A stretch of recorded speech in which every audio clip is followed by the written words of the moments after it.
Good evening and welcome to another Mothman podcast. We are your number one source for sci-fi and paranormal podcasts. Also be listening for podcasts from Moth and Flame. You'll be hearing about hypnotherapy and mediumship. And also, please like and subscribe and comment on YouTube. Follow us on Spotify, Google Podcasts, Instagram, Twitter, and more.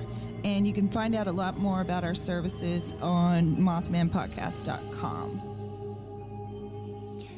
Good evening. Welcome to another episode of Mothman Podcast. Tonight we're going to bring some more letters to you, or a letter to you that was sent in by one of our listeners.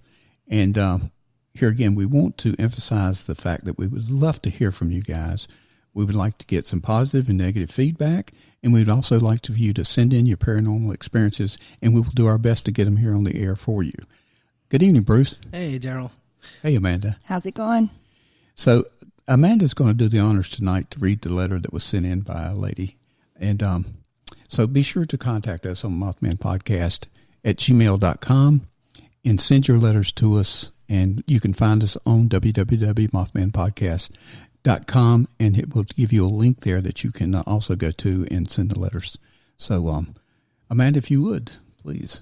Okay. This letter comes to us from a listener in Ohio named Donna, and she writes, Dear Mothman, I was at home cleaning one day when I received a phone call from my mother. Mother stated that she had just saw in the newspaper an obituary stating that my best friend had died recently. I was shocked and didn't believe my mother at first and thought she may have misread the obituary. But after she read the obituary to me, I realized that my best friend was now gone. As I started to go to bed that night, I was very upset and decided to write my good friend's mother a letter telling her how much I was going to miss my childhood friend. I also asked her mother how she had died because it was not listed in the obituary.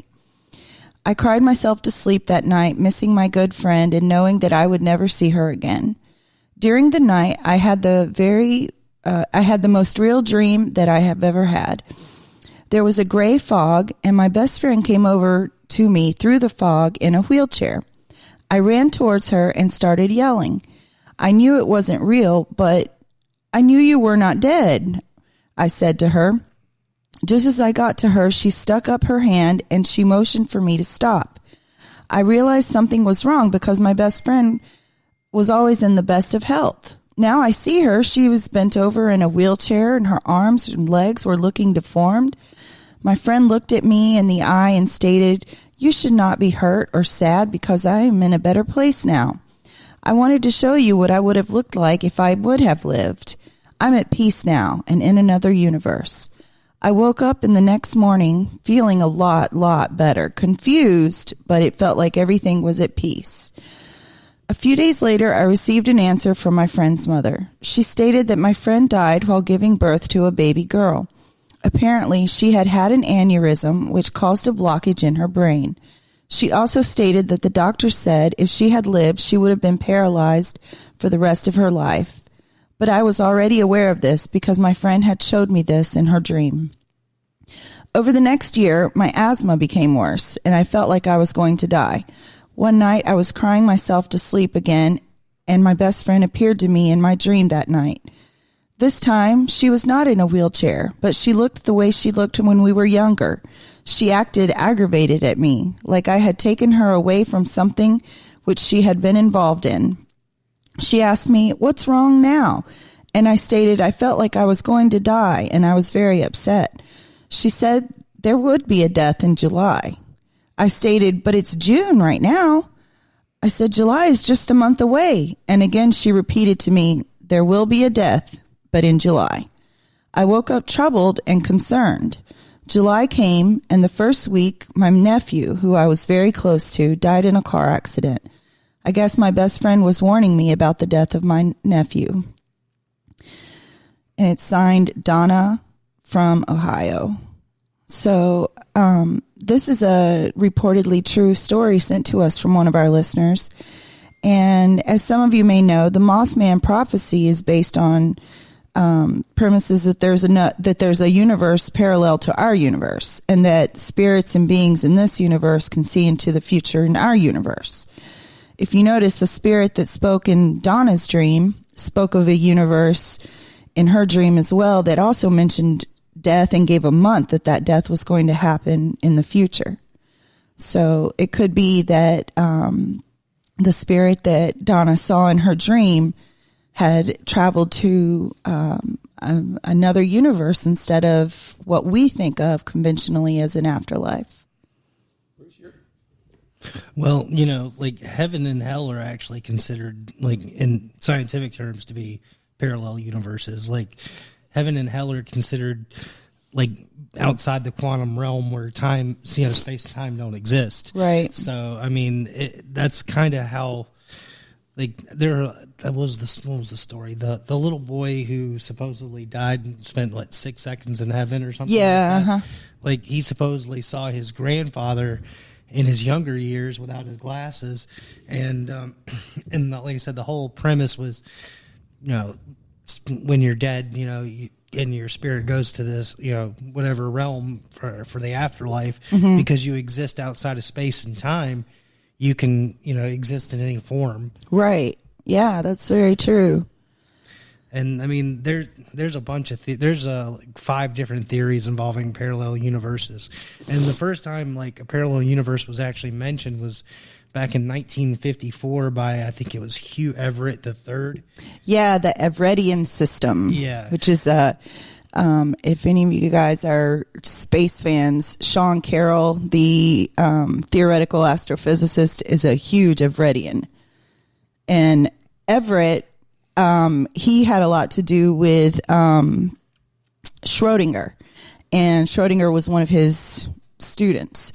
And Schrodinger kind of used Everett's theories to show how that I'm going to get really physically technical here. The particle wave duality thing, okay, is a photon a particle or a wave? That's like the big mystery. Well, it's not really a mystery anymore. And Schrodinger proved this by showing that, I love the other night we did an investigation and we had to find a toy to take. And what does Bruce pull out? I have a Schrodinger's cat plushie. It was awesome. Yes, we totally geeked out. It's both dead and alive. That's the whole premise behind Schrodinger's cat. For those of you who don't know, Schrodinger took a cat and he put it in a box, and it was. Well, he didn't actually do it. Well, he didn't actually do it. It was a thought experiment. But yeah, it was a thought experiment. There's a cat in a box, and it has poison in there, and he closed the box. Yeah. No. And so is the cat dead or alive? Well, the cat is both. It's both until you open it. Well, what this proves under the Everettian system is that. So you open it, and let's say the cat is alive. In another universe, the cat is dead. So both options are always both true. So when you go to choose a soda from the fridge, and you're like Coke or Pepsi, in one universe you chose Coke, in the other you chose Pepsi. Yeah. And there's actually an app you can download. It's only for iPhone. I don't remember the name of it, but yeah, I mean, the idea behind parallel universes is it's basically every possibility that you could have had in your life. Like, it's just a branch of what would happen if you did this choice, and this choice instead of this choice, this choice, and this choice. And there's like I said, there's 5 different theories about it.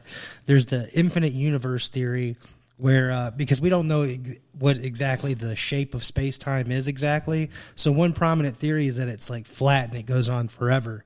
Now, and this would present the possibility of many universes being out there. But with that topic in mind, it's possible that these universes can start repeating themselves. And then you have the bubble universe theory. It's another theory for multiple universes that comes from eternal inflation. And that one's actually easily true. Yeah, it's based on the research from Tufts University cosmologist Alexander Vilenkin. He when looking at space-time as a whole, some areas of space-time stop inflating like the Big Bang inflated on our universe. Others, however, will keep getting larger. So if you picture our own universe as a bubble and it's sitting in a network of bubble universes of space, what's interesting about this theory is the other universes could have very different laws of physics compared to our own. Yeah, that is pretty cool. Yeah, and then the third one was the daughter universes. And I guess, or perhaps multiple universes can follow the theory of quantum mechanics. It's like how subatomic particles behave. And as a part of the daughter universe theory, it's like if you follow the laws of probability, it suggests that every outcome that could come from one of your decisions, there would be a range of universes. And that's basically like kind of what I was talking about a second ago. Like, yeah. If you did this, this, and this. And then another one was the mathematical universes. And another possible avenue is like exploring mathematical universes because, which simply put, you explain that the structure of mathematics may change depending on which universe you reside. Like it's kind of similar to like the laws of physics being different in the daughter universes. And then the plane parallel universe theory is, it's going back to the idea that space-time is flat. The number of possible particle configurations in the multiverse would be like limited to 10 to the 10th power to the 122nd power of distinct possibilities, to be exact. It's kind of crazy how they actually pulled an exact number for that. Mm-hmm. But within that infinite number of cosmic patches, the particle arrangements within them must repeat infinitely many times over. Right. And this means that there are infinitely many parallel universes. It's kind of fractalating in universe kind of idea. Yeah, and like Stephen Hawking actually wrote a paper about this before his death. Like that was his last paper. Yeah, about the multiverse. Just a few months, I think it was released just a few months after he died. And he told Cambridge University, like, we are not down to a single unique universe, but our findings imply a significant reduction of the multiverse to a smaller range of possible universes. So that's pretty cool. Yeah. Well, certain scientists are trying to prove it now by trying to bounce molecules off a wall. Yeah. And if the molecule penetrates that wall, it would go into another universe. Exactly. It's they would be proving both quantum tunneling and multi-universes at the same time. It's pretty interesting. And another paper that's very interesting, if you ever get a chance to read it, it's called The Quantum Theory Death. And it talks about the parallel universes and the mathematical parts of this whole theory that you guys are talking about. Yeah, and there's a lot of like examples of like parallel universes in pop culture. Like one of my favorite shows, Rick and Morty, they constantly deal with parallel universes, the multiverse. All the Marvel movies are now like they're going to start going into the multiverse from their comics. Did you ever watch the show Fringe back in the earlier? That was a great one with J.J. Abrams. Yeah, that was kind of my first introduction to like a parallel universe, and it was just blew my mind at the time. You didn't watch. I was like, "Where is this going?" Someone didn't watch a whole lot of Twilight Zone back in the day. Man. No, I did not. The classic Twilight Zone and Outer Limits. It scared me. It really did. That last episode, they forgot to give me back my. They always return you back to the. Yeah. Well, they forgot to return me back. So I've been living there for quite a while now. But that would be interesting. The Mothman thing.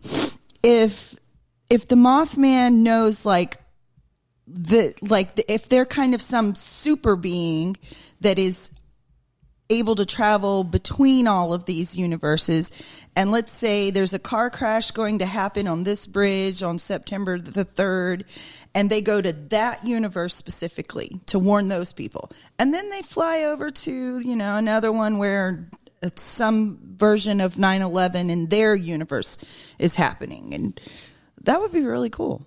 Well, if you watch the movie and we always talk about movies and how all this parallel universe is brought up in Marvel's, the movies and all. If you go back to Jules Verne's and, some of his writings were the submarine when nobody ever thought or heard of a submarine. Right, the 20,000 Leagues Beneath the Sea. Right. My ex-husband has a copy of that. The original? He has one that was used on set of which was based on, hold on, oh my gosh, he's going to kill me.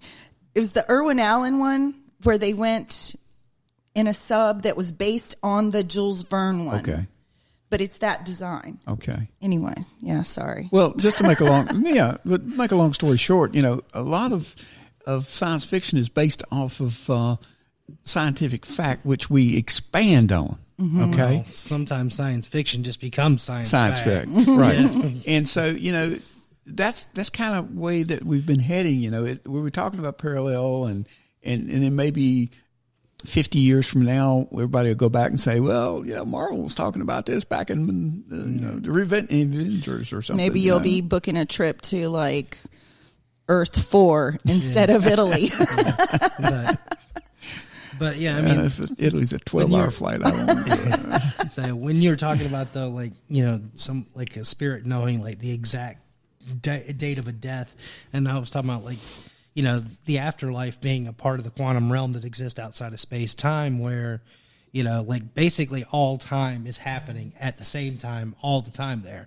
So basically, they're able to see all every timeline, right? Because they exist outside of it.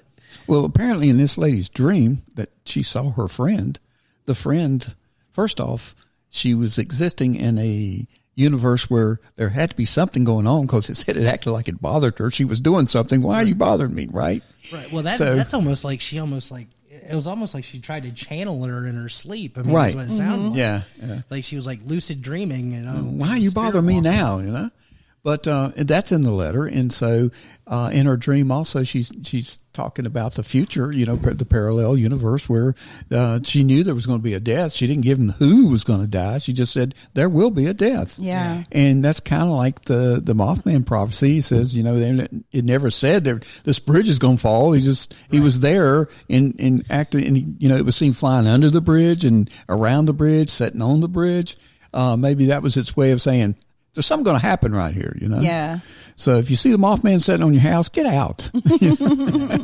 Your house might be caving in. So, medium Amy Allen, who's famous for the show The Dead Files, I was listening to an interview with her, and the guy asked her if she believed in life after death. And I was thinking, of course she does. And her answer was not, of course. It was, she said, well, I have a science background, and as a scientist, I believe in physics. And as a person who believes in physics, I believe that they're somewhere and that it could be in a parallel universe or another dimension or something quantifiable but not understandable to us. And I was like, that's a good answer. Well, it's just like we said, our job is to search out and find the facts, and this is what we're seeing, and we're seeing more of this. And again, this is one of the letters from an individual who just happened to be involved in a paranormal activity, which. Well, I mean, it seems like there's more going on than just that, too. I mean, she could actually be like astral projecting while she's sleeping. It could be, because, absolutely. I mean, not many people, speak to dead relatives in their dreams. It's like, so it's like usually when that happens, someone's having an out of body experience, and to have a lucid conversation, right? Not just kind of like, oh, hi, grandma. Like I dreamed about my grandma, but it's different to say, Grandma, what should I put in the soup tomorrow?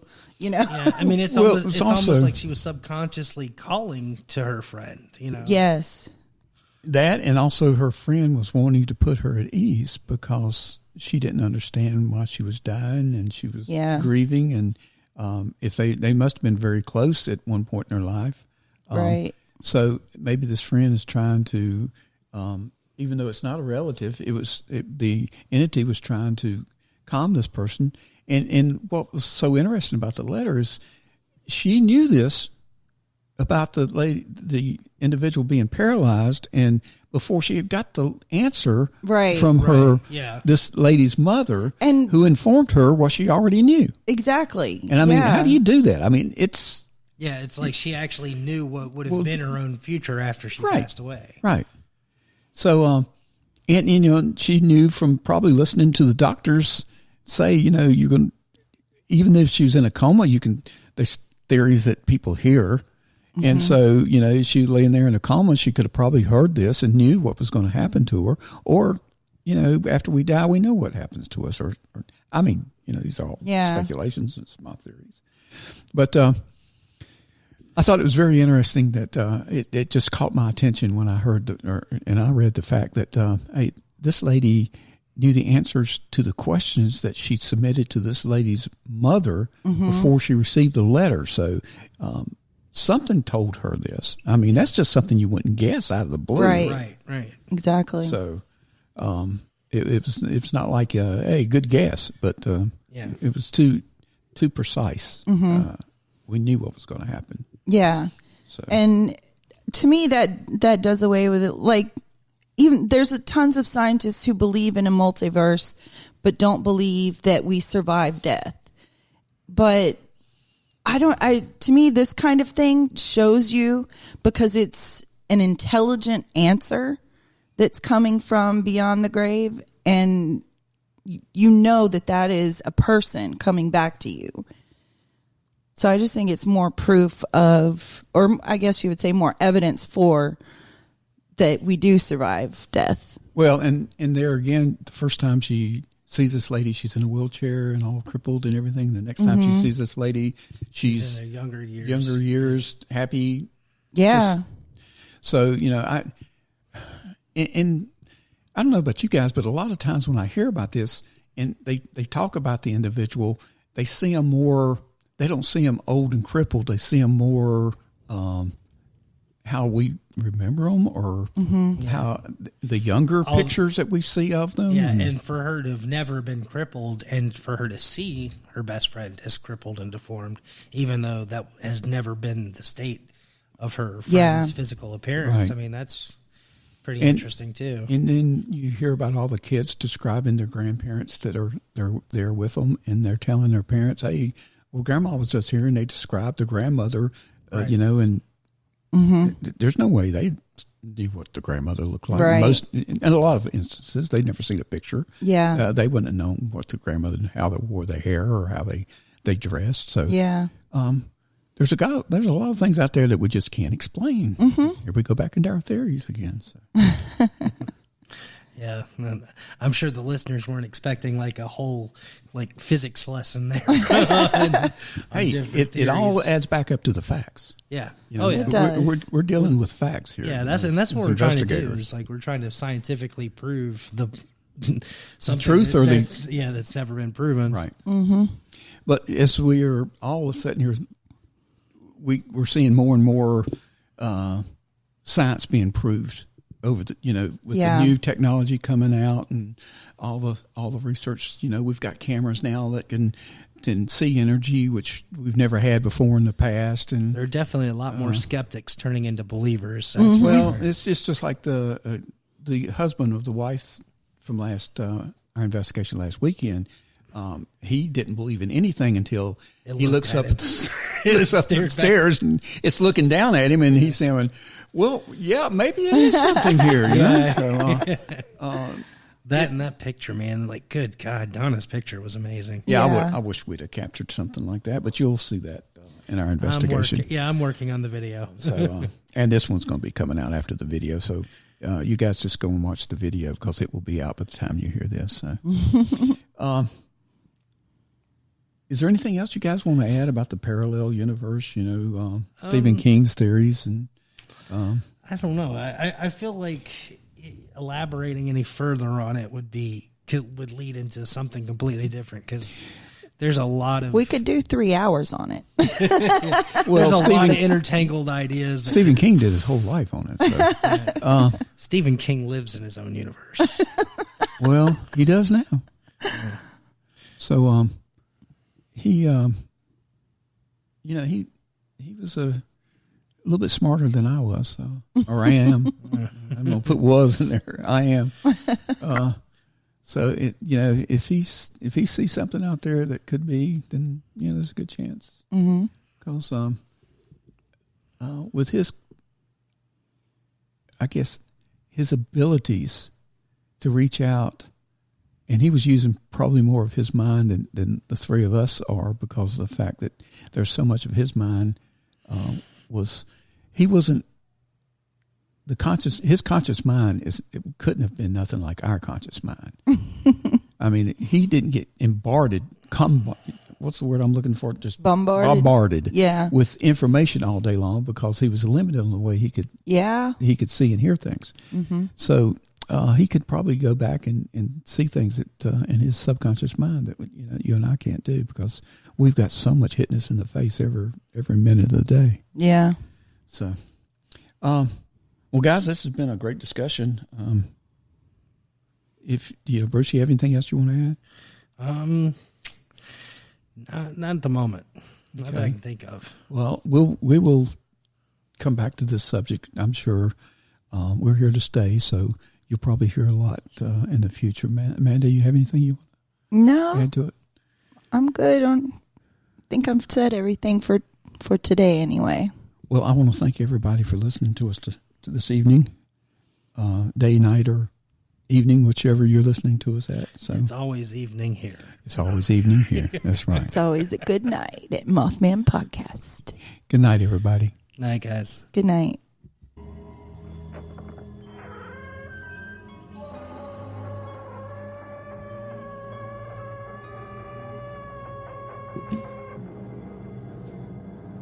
And good night from Mothman Podcast. We hope you enjoyed tonight's episode. And don't forget, like, subscribe, and comment on YouTube. Follow us on Spotify, Google Podcasts, Instagram, Twitter, and more. And take a look at our website, mothmanpodcast.com, to find out more about our services.